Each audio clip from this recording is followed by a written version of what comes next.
TRS party కుటుంబ సభ్యులకు, సిరిసిల్ల పట్టణ ప్రజలకు మరోసారి ఉగాది శుభాకాంక్షలు తెలియజేసుకుంటాం. నిన్నటి రోజున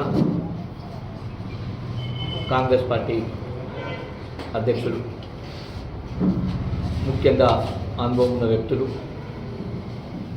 ప్రెస్ క్లబ్లో నేను ప్రెస్ మీట్ పెట్టడం జరిగింది.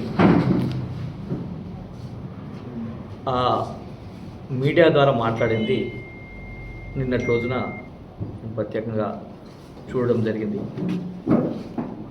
వాస్తవానికి 10 ఏళ్ళు పాలన కావచ్చు, గతంలో 20 ఏళ్ళు కాంగ్రెస్ చేసింది కావచ్చు, అలా చేసిన వ్యక్తులు కాంట్రాక్టు అనుభవం ఉండి కాంట్రాక్టు ఏ విధానంగా చేసిండ్రు, ఎట్లా చేయాలని తెలిసిన వ్యక్తులు సుధా అలా కొంతమంది ఉన్నారు.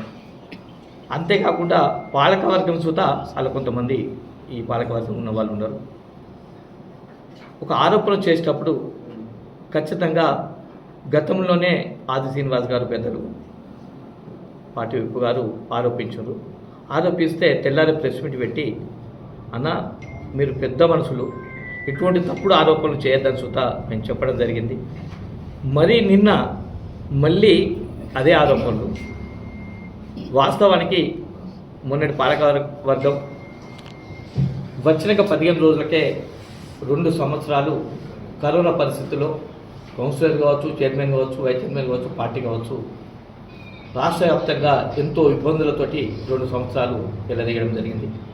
మిగతా సంవత్సరంన్నర కాగానే ఎలక్షన్ రావడం జరిగింది. మరి కాంగ్రెస్ పార్టీ వచ్చి ఏడాది అర్థం దగ్గరికి వస్తుంది. మరి ఎప్పుడు అలా అవినీతి జరిగింది, ఏం జరిగింది అన్నది సిరిసిల్ల పట్టణ ప్రజలందరికీ తెలుసు. 2 సంవత్సరాల కరోనా అది.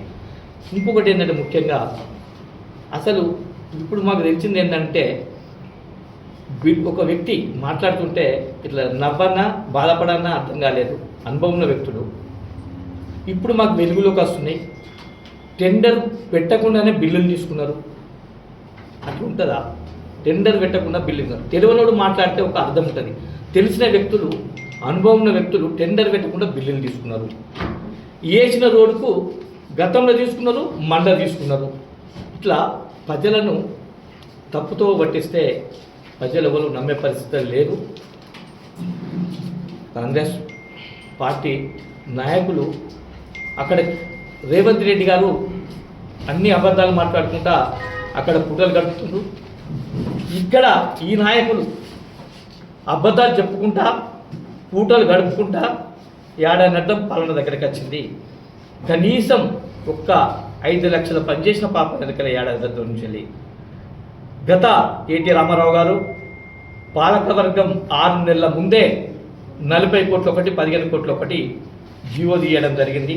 జీవో తీసి ఎలక్షన్ ముందే టెండర్ పెట్టడం జరిగింది. అలా ప్రతి ఒక్క పాలకవర్గానికి పార్టీల అతీతంగా ప్రతి ఒక్కరికి 2 కోట్లు 3 కోట్లు వర్క్ పెట్టి టెండర్ చేయడం జరిగింది. ఈ కాంగ్రెస్ ప్రభుత్వం వచ్చినాక ఆ వర్కులు నిలిపివేయడం జరిగింది. మీరు కాంగ్రెస్ నాయకులు ఖచ్చితంగా సిరిసిల్ల అభివృద్ధిని కోరుకునే వ్యక్తులైతే ఆ జీవో కానీ ఆ టెండర్ కానీ అవన్నీ కాపీలు ఆది శ్రీనివాస్ గారి చూస్తే ఇవ్వడం జరిగింది. మీరు పట్టణ ప్రజలకు ఏమైనా మేలు చేయాలనుకుంటే, ఊరు అభివృద్ధి చేయాలనుకుంటే అక్కడ సీనన్న వద్ద ఉన్నాయి. ఖచ్చితంగా 40 కోట్ల రూపాయలు ఒకటి, 15 కోట్ల రూపాయలు ఒకటి ఎలక్షన్కు ముందే టెండర్ అయి ఉన్నాయి. అవి దగ్గరికి పోయి ఇప్పుడు నేను కత్తెర దేవాస్ లైన్లో 1 కోటి రూపాయలు, 3 లింక్ రోడ్లు 3 కోట్ల రూపాయలు, అటు 9వ వార్డుకు పోతే ఆ బైపాస్ రోడ్డుకు 3 లింక్ రోడ్లు, ఎన్నో ఇంపార్టెంట్ అలా పెట్టి టెండర్ చేసుకోవడం జరిగింది. మీకు ఏమైనా శాతనైతే, మీకేమైనా ప్రజల మీద అభిమానం ఉంటే మేం పనిచేస్తామని చెప్పి ముందుకు తీసుకొచ్చి ఆ టెండర్లు పెట్టించి మళ్ళీ తిరిగి టెండర్లు పెట్టించి అయినా కానీ అభివృద్ధి చేయాలని చెప్పి మేము మా పార్టీ పక్షాన, ప్రజల పక్షాన మేము కోరుకుంటున్నాం. అంతేగాని అనవసరమైన వాదనలు, అనవసరమైన పూటలు గడుపుకునుడు, అనవసరమైన నిందలేసుడు అది మానుకోవాలని చెప్పి ఈ కాంగ్రెస్ పార్టీ నాయకులను హెచ్చరించడం జరుగుతుంది. ఇంకొకటి ముఖ్యంగా మొన్నటి రోజున ఒక ముఖ్య నాయకుడు ఏంటంటే శవాల మీద పైసలు ఏరుకునే నాయకులే కనిపించింది. అసలు అటువంటి ఆలోచనలు మా పార్టీకి లేదు. ఒక ముగ్గురు ముఖ్యమైన వ్యక్తులు పోయి కమిషనర్ దగ్గర ఏంటిదంటే మీ దృష్టికి తీసుకురావాల్సిన సంఘటన ఎట్లయినా జరుగుతుంది కాబట్టి వాళ్ళు నిన్న మొన్న 15 రోజులు తిరుగుతున్నారు కాబట్టి మీడియా మిత్రులకు చెప్పాలని ఒక సందర్భంగా చెప్పడం జరుగుతుంది.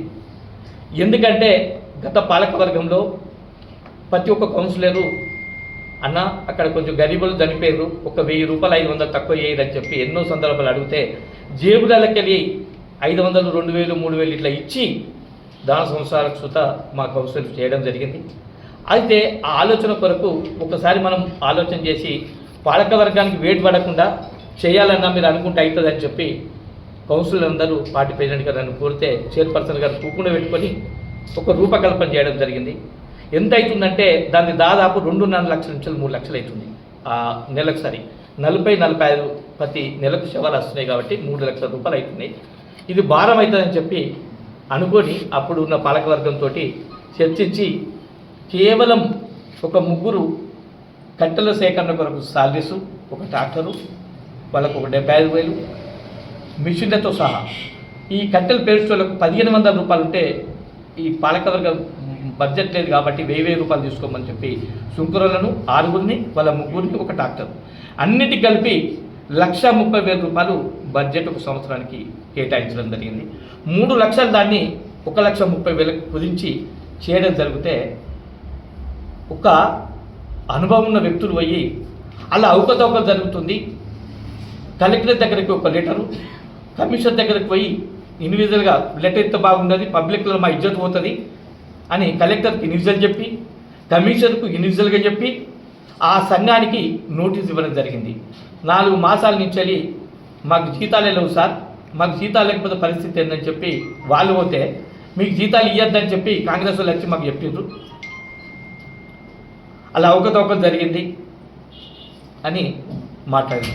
ఆ కాంగ్రెస్ నాయకులు ఎవరు అని తెలుసుకుంటే బాగా చాలా పెద్ద మనుషులు, బాగా అనుభవం ఉన్న వాళ్ళు. 1,00,000 రూపాయల మీద 9 మంది జీతాలు వెళ్ళి నెలకు 1,30,000 మనకు ఖర్చు పెట్టేది 101 రూపాయలకి తోటి చేసే 3 లక్షలు దాన్ని 1,30,000 పెడితే పాలకవర్గం అవినీతికి పాల్పడ్డదని చెప్పి మీరు పోయి కమిషనర్ దగ్గర 4 మాసాల నుంచి వాళ్ళ జీతాలు లేక ఇలా కొట్టుకున్న పరిస్థితి ఏర్పడుతుంది. ఇప్పుడు లాస్ట్కి వస్తే మేము సోమవారం నుంచి చెయ్యము, మా 4 నెలల మాసాల నుంచి జీతాలు ఇవ్వడం లేదు, మాకు ఆ పని వద్దు అని చెప్పి సుంకరులను వాళ్ళు ముగ్గురు టోటల్ బంద్ చేయడం జరిగింది.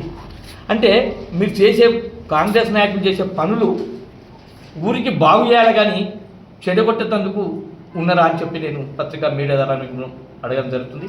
4 మాసాల నుంచి మీరు కమిషనర్ దగ్గర కొండి ఎందుకు 4 మాసాల నుంచి వాళ్ళకి సాలరీస్ ఇవ్వడం లేదు? 1,30,000 రూపాయలు 4 మాసాల నుంచి ఇవ్వకుండా వాళ్ళు ఎట్లా పనిచేస్తారు? వాళ్ళు సుంకరోళ్ళు కనీసం ఈ రికార్డునే దొక్కాడని వ్యక్తులకు 4 మాసాల నుంచి నువ్వు సాలరీస్ ఇవ్వడం లేదు, కావాలని కంప్లైంట్ చేసిందని చెప్పి ఒక నోటీస్ ఇచ్చి వాళ్ళని ఇవాళ ఈ పరిస్థితికి తీసుకొచ్చినావు. బిడ్డ రేపేమని అయితే ఈ పథకాన్ని ప్రజలకు మంచిగుంటుందని ఆలోచన చేసి మేము చేయడం జరిగింది. రేపు దీనికి ఏమన్నా రేపటి